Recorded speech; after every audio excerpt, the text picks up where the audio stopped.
అన్న ఒక్క నిమిషం ఓకేనా. మీడియా మిత్రులకు నమస్కారం. ఈరోజు రాష్ట్ర ముఖ్యమంత్రి వర్యులు రేవంత్ రెడ్డి గారు రేపు మిడ్జిల్ మండలంలో కృతజ్ఞతా సభ పెడతా ఉన్నాడు. నిజంగా ఆయనకు ధన్యవాదాలు. అయితే రాజకీయ జన్మనిచ్చినటువంటి జిల్లా, రాజకీయ జన్మ ఇచ్చినటువంటి మండలం మిడ్జిల్ మండలం. ఇప్పుడు ఆ మిడ్జిల్ మండలం 2 మండలాలుగా అయ్యింది. 2 మండలాలు, ఒకటి మిడ్జిల్ మండలం, అందులో భాగంగానే ఊరుకొండ మండలం అయింది.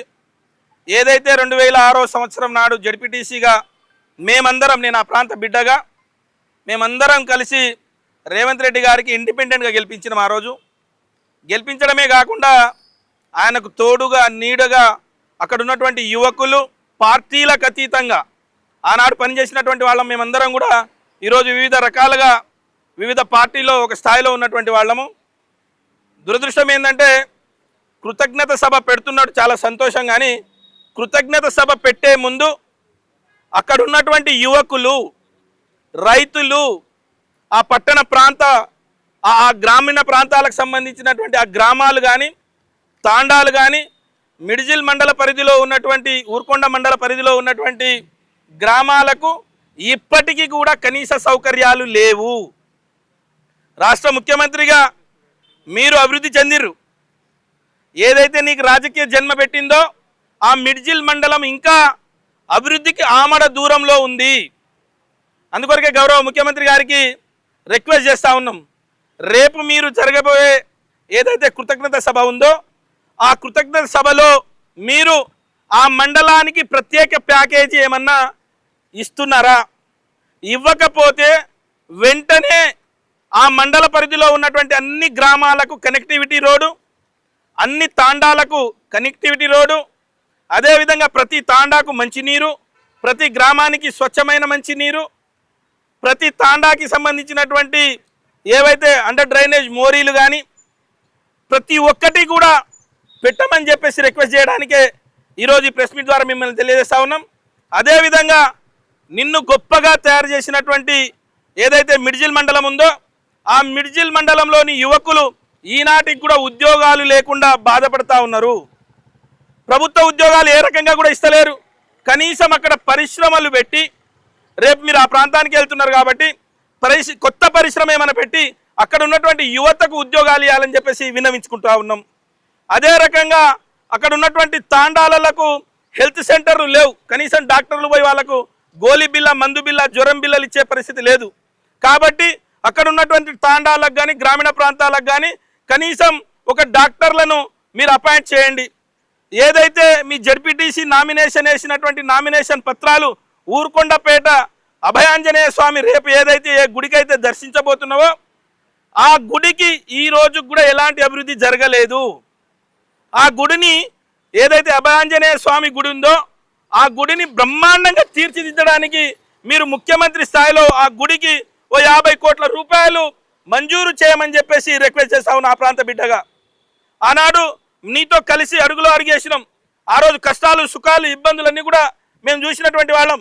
నిన్ను జడ్పీటీసీగా, ఎమ్మెల్సీగా, ఎమ్మెల్యేగా, ఎంపీగా, ఈరోజు మళ్ళీ ఎమ్మెల్యేగా చేసి ముఖ్యమంత్రి చేసినటువంటి ఆ గడ్డ ఖచ్చితంగా మీరు మిడ్జిల్ మండలానికి ప్రత్యేక దృష్టితో చూసుకొని అక్కడ ఉద్యోగాల కల్పన, రోడ్ల కల్పన, కరెంటు, పరిశ్రమలు, ప్రతి ఊరికి మౌలిక సదుపాయాలు కల్పించాలని చెప్పేసి కోరుతా ఉన్నాం.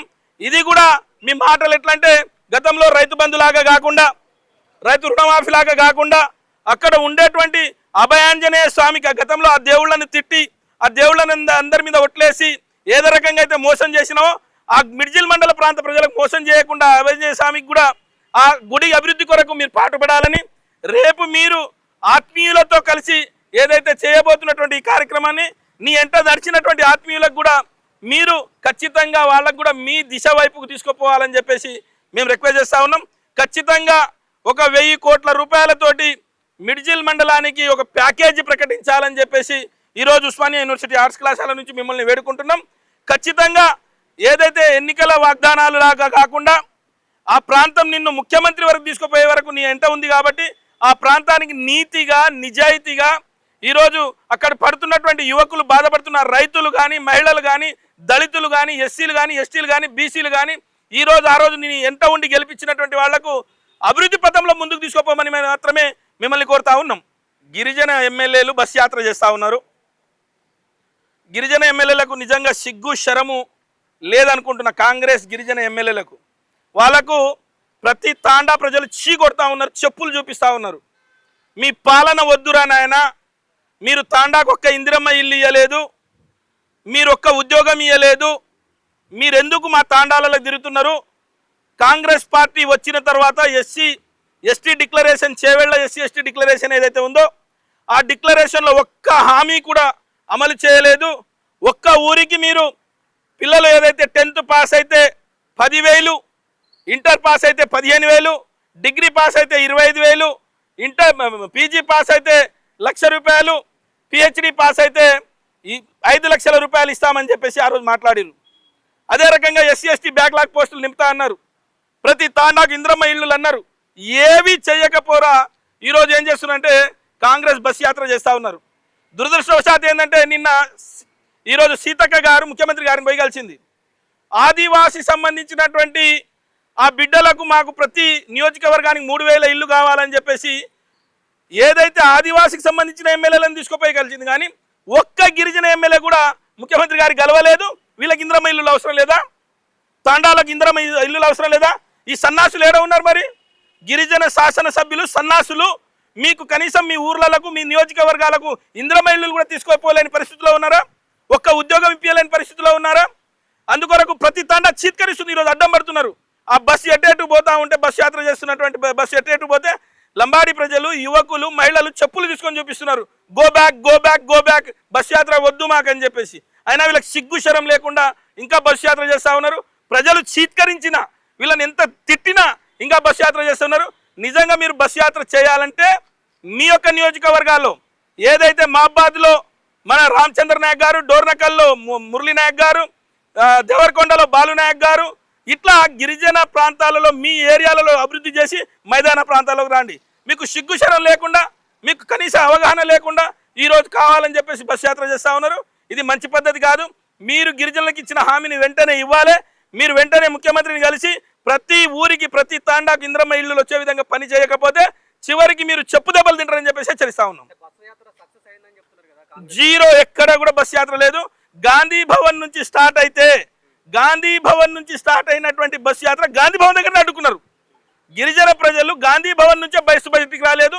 పోలీస్ ఫోర్స్ తోటి ఇక్కడ గాంధీ భవన్ నుంచి శంషాబాద్ కూడా పోలేదు, మన తుక్కుగూడ పోలేదు, తుక్కుగూడ దగ్గర అడ్డం పడ్డారు. తుక్కుగూడ నుంచి కర్తాల్ పోలేదు, కర్తాల్ దగ్గర అడ్డం పడ్డారు. కర్తాల్ నుంచి కల్వకుర్తి కూడా చేరలే, కల్వకుర్తిలో అడ్డం పడ్డారు. కల్వకుర్తి నుంచి ఆమన్గల్ కూడా కల్వకుర్తి నుంచి అచ్చంపేట కూడా పోలేదు, వంగూరు మధ్యలో అడ్డం పడ్డారు. ఎక్కడ పోయినా బస్ యాత్ర కూడా సక్సెస్ కాలే, అట్టర్లీ ఫ్లాప్. ఆ బస్ యాత్రను చూసి కాంగ్రెస్ పార్టీ ఇంకో 10 కిలోమీటర్ల లోతులనే పోయింది, పాతాళంలో పెడతామని చెప్పేసి గిరిజన ప్రజలు హెచ్చరిస్తా ఉన్నారు. ఎక్కడ కూడా బస్ యాత్ర సక్సెస్ కాలే, బస్ యాత్ర జీరో. కాంగ్రెస్ పార్టీ గిరిజన శాసనసభ్యులు చేస్తున్నటువంటి ఆ బస్ యాత్ర ఒక ఫోర్స్, వాళ్ళు డబ్బులు దండుకోవడానికి చేస్తున్నటువంటి యాత్ర. చేత కాని దద్దమ్మలు గిరిజన ఎమ్మెల్యేలు, వీళ్ళు ఎలాంటి హక్కుల కొరకై ప్రశ్నించే వాళ్ళు కాదు. వీళ్ళ యొక్క హక్కులు కూడా తెలియదు, కనీసం ఏం చేయాలనే ఆలోచనలు కూడా లేరు. గిరిజన తండాలకు గిరిజన యువకులకు ఉద్యోగాలు ఇస్తామని, గిరిజన తండాలకు రోడ్లు వేస్తామని, మంచినీళ్ళు ఇస్తామని, పరిశ్రమలు పెడతామని రకరకాలుగా మాటలు చెప్పి ఒక్క మాట మీద కూడా లేదు. వీళ్ళు ఏం చేయలేని దద్దమ్మలని చెప్పేసి ఈరోజు గిరిజన ప్రజలు తెలంగాణలో ఉన్నటువంటి 50-60 లక్షల మంది లంబాడి ప్రజలు బాధపడతా ఉన్నారు. ఇలాంటి వారిని మేము ఎన్నుకున్నామని.